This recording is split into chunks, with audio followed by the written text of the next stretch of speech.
Today, we're going to talk about a totally different way of seeing the world and really our place in it. It's called systems thinking, and it's all about seeing the hidden connections and patterns that are running the show, everything from our relationships to our own minds. So, let me start by asking you something. Just think back to the last time something went off the rails. A project at work blew up, or you had a big argument with someone. What is that very first gut reaction your mind has? If you're like most of us, that instinct is to find out who did it. We immediately look for someone to blame. But systems thinking, well, it offers a completely different path. Instead of asking who's at fault, it asks what in the system made this happen. See the difference? It's a huge shift from blame to just understanding. And that shift right there is where we're going to begin. We're going to challenge that habit of looking at things as just isolated events and start seeing the bigger, more intricate patterns they're all a part of. Okay, so what is systems thinking, really? I mean, our usual way of doing things is to break everything down into tiny pieces. To understand a car, you study the engine, then the wheels, then the transmission, all separately. But systems thinking says, hold on, the real magic isn't just in the parts themselves. It's in how they all talk to each other. It's about focusing on the relationships, not just the things. And this all comes from a really profound idea, that the universe isn't just random chaos. I mean, from the way a galaxy spirals to the veins on a leaf, there's a deep underlying order to everything. It's there, just waiting for us to see it.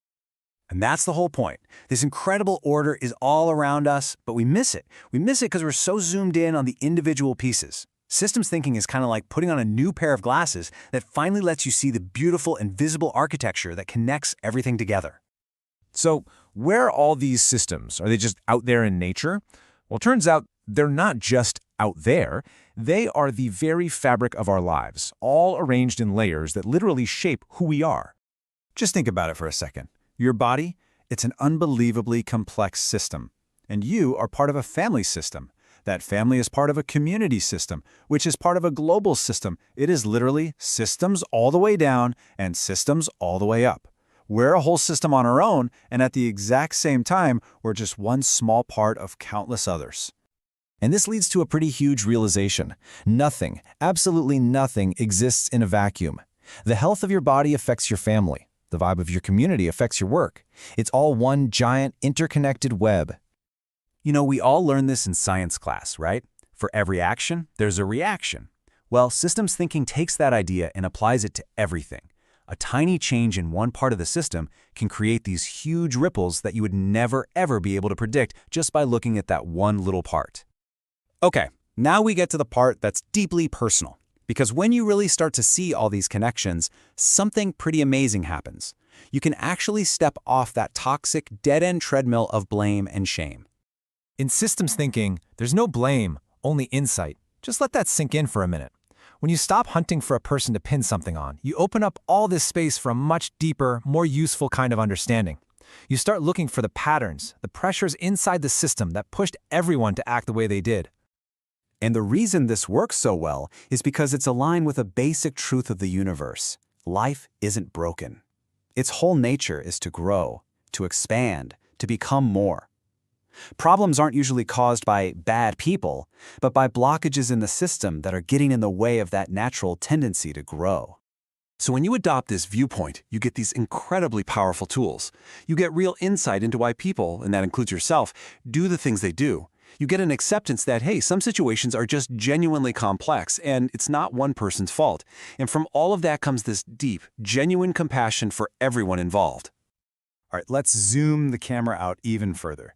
We've seen how this changes how we deal with problems, how it helps us find compassion, but it also opens a door to something much, much bigger, a way of seeing our own limitless potential. So when you really start to practice this, you begin to look past the individual pieces of your life, the separate events, the different people, And you start to feel something else. You begin to sense this underlying field that connects them all, the wholeness of knowledge.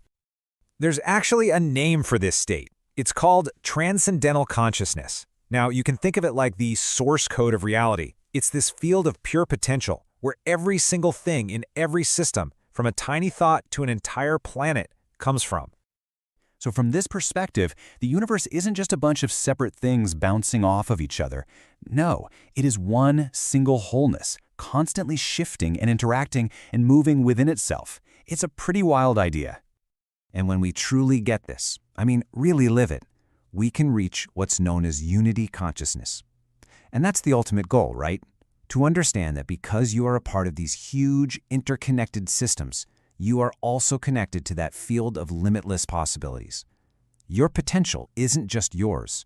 It's tapped into the potential of the entire universe. So look, if you only take one thing away today, please let it be this. In any situation, just challenge yourself to pull the camera back. Stop staring at the one pixel and try to see the whole picture. Make this shift from looking at the parts to seeing the whole system. And I'll leave you with this last thought. Just take a second and think about some recurring problem or challenge in your life.